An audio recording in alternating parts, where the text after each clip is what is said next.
Dear students, welcome back to our class.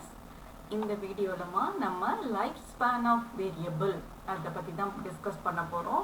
Life ஸ்பேன்னா அந்த variable எவ்வளவு நேரம் அது உயிரோட இருக்கும், லைவில் இருக்கும், how long the variable exist, அது அதனுடைய வேல்யூவை ஹோல்டு பண்ணிக்கிட்டு எவ்வளோ நேரம் அதை ரீட்டைன் பண்ணிக்கிட்டு இருக்கும். தட் இஸ் எக்ஸிக்யூஷன் டைமில் ப்ரோக்ராம் எக்ஸிக்யூட் ஆகும்போது அந்த வேல்யூவை அது தாங்கிக்கிட்டு எவ்வளோ நேரம் அது லைவில் இருக்கும் அப்படின்றத சொல்கிறதுக்கு பேர் தான் லைஃப் ஸ்பேன். ஓகேவா? ஸோ ஜாவா ஸ்கிரிப்டில் 2 types ஆஃப் வேரியபிள்ஸ் இருக்குப்பா. ஒன்று லோக்கல் வேரியபிள், இன்னொன்று குளோபல் வேரியபிள். இதெல்லாம் நீங்கள் வந்து ஓரளவு ஜாவா படிக்கும்போதே பார்த்துருப்பீங்க. லோக்கல் வேரியபிள், குளோபல் வேரியபிள் அப்படின்னா என்ன அப்படின்றத நீங்கள் பார்த்துருப்பீங்க. இருந்தாலும் நம்ம டிஸ்கஸ் பண்ணிக்கலாம். லோக்கல் வேரியபிள் அப்படின்னா என்ன அப்படின்னு பார்த்தீங்கன்னா, ஒரு ஃபங்க்ஷனுக்குள்ள ஒரு ஃபங்க்ஷன், ஒரு ஓப்பனிங் பேரான்டிசிஸ்லேருந்து ஒரு க்ளோசிங் பேரான்டிசிஸ் வரைக்கும் ஒரு ஃபங்க்ஷனுக்குள்ளே நம்ம டிக்ளேர் பண்ண ஒரு வேரியபிளை தான் என்னன்னு சொல்லுவோம்னா லோக்கல் வேரியபிள் அப்படின்னு சொல்லுவோம். ஸோ அந்த வேரியபிளை நம்ம வந்து அந்த ஃபங்க்ஷனு உள்ள மட்டும்தான் நம்மளால், அந்த ஃபங்க்ஷனுக்குள்ளே மட்டும்தான் நம்மளால் அக்சஸ் பண்ண முடியும். அந்த வேரியபிளும் அது அலைவா, தட் இஸ் ஆக்டிவா, அது உயிரோட இருக்கும்னா அந்த within the function only we can access that variable. அந்த ஃபங்க்ஷனுக்குள்ளே மட்டும்தான் அது வந்து லைவ்லையும் இருக்கும், அந்த ஃபங்க்ஷனுக்குள்ளே மட்டும்தான் நம்ம அந்த வேரியபிளை அக்சஸ் பண்ண முடியும். ஒன்ஸ் அந்த ஓப்பனிங் பேரான்டிசிஸ் போடும்போது அந்த வேரியபிள் பிறக்கும், தட் இஸ் அ பார்ன் ஆகும். ஒன்ஸ் க்ளோசிங் பேரான்டிசிஸ் போட்டுட்டு, க்ளோசிங் பிரேஸ் போட்டுட்டு வெளியில் வந்துட்டோம்னா, அந்த ஃபங்க்ஷன்லேருந்து நம்ம வெளியில் வந்துட்டோம்னா அந்த வேரியபிள் டெஸ்ட்ராய் ஆகிடும், தட் இஸ் எண்ட் ஆகிடும், டெட் ஆகிடும். ஸோ அதனுடைய லைஃப் டைம்ன்றது லோக்கல் வேரியபிளுடைய லைஃப் டைம் ரொம்ப ரொம்ப ரொம்ப கம்மி. அந்த within that function only we can access that variable. அந்த ஃபங்க்ஷனுக்குள்ளே மட்டும்தான் அது உயிரோடவே இருக்கும். அந்த லூப்பை விட்டு, அந்த க்ளோசிங் பிரேஸை விட்டு நம்ம தாண்டி வந்துட்டோம்னா அந்த வேரியபிள் டெஸ்ட்ராய் ஆகிடும். ஓகேவா? ஸோ இப்போ அதை பேஸ் பண்ணி ஒரு சின்ன எக்ஸாம்பிள் உங்களுக்கு கொடுக்குறாங்க பாருங்க. ஸோ அந்த வேரியபிள் அந்த க்ளோசிங் பிரேஸை தாண்டி வெளியில் வந்த பிறகு அது டெட் ஆகிடும், டெஸ்ட்ராய் ஆகிடும்னு சொல்கிறதுனால அதே வேரியபிளை வந்து நம்ம அதே வேரியபிள் நேம் வந்து நம்ம டிஃப்ரெண்ட் ஃபங்க்ஷனுக்கும் யூஸ் பண்ணிக்கலாம்னு சொல்கிறாங்க. ஓகேவா? நம்ம வெரைட்டிஸ் ஆஃப் வேரியபிளை யூஸ் பண்ணியே நம்ம பழகிட்டோம், ஃபெமிலியர் ஆகிட்டோம். நீங்கள் அந்த மாதிரியும் வேரியபிள் வேறு வேரியபிளும் யூஸ் பண்ணிக்கலாம், அதே நேமை கூட யூஸ் பண்ணிக்கணுன்னாலும் யூஸ் பண்ணிக்கலாம், ஒன்றும் பிரச்சனை இல்லை. ஏன்னா அந்த க்ளோசிங் பிரேஸை தாண்டிட்டாலே அதனுடைய லைஃப் வந்து எண்ட் ஆகிட்டுன்னு சொல்லிட்டாங்க. அப்போ மறுபடியும் அதே வேரியபிளை வந்து இன்னொரு ஃபங்க்ஷனில் நம்ம டிக்ளேர் பண்ணிக்கிறதுனால எந்த வித ப்ராப்ளமும் வராது. ஓகேவா? சேம் வேரியபிளே நம்ம டிஃப்ரெண்ட் ஃபங்க்ஷனில் யூஸ் பண்ணிக்கலாம் அப்படின்றதுக்கு அதுதான்ப்பா மீனிங்கு.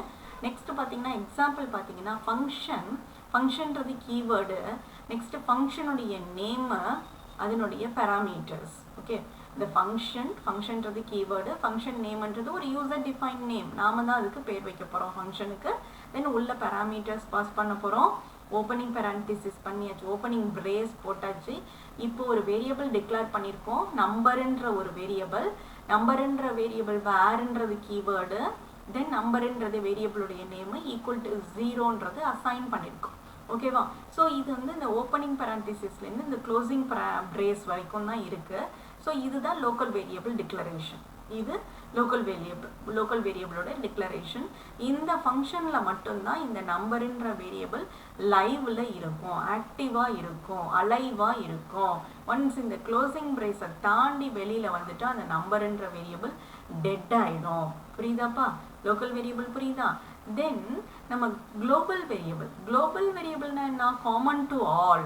அது வந்து எல்லா ஃபங்க்ஷனுக்கும் மேலே அவுட் சைடு த ஃபங்க்ஷன் தான் அந்த வேரியபிளையே நம்ம டிக்ளேர் பண்ணுவோம், வெளியில் எழுதுவோம், மேலே எழுதுவோம்.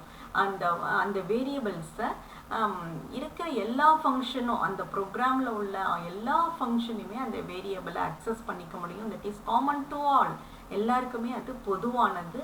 அந்த வேரியபிளை வந்து அதனுடைய டேட்டா டைப்பும் சரி, அதனுடைய நேமும் சரி, அந்த வேரியபிள் குளோபல் வேரியபிளுடைய நேம் வந்து அப்படியே தான் இருக்கும் த்ரூ அவுட் த ப்ரோக்ராம். அதனுடைய டேட்டா டைப்பும் அதனுடைய நேமும் சேஞ்ச் ஆகிறதுக்கு வாய்ப்பே இல்லை. ஏன்னா ஹோல் ப்ரோக்ராமே அந்த பர்டிகுலர் குளோபல் வேரியபிளை நம்ம அக்சஸ் பண்ண போகிறோம். ஓகேவா?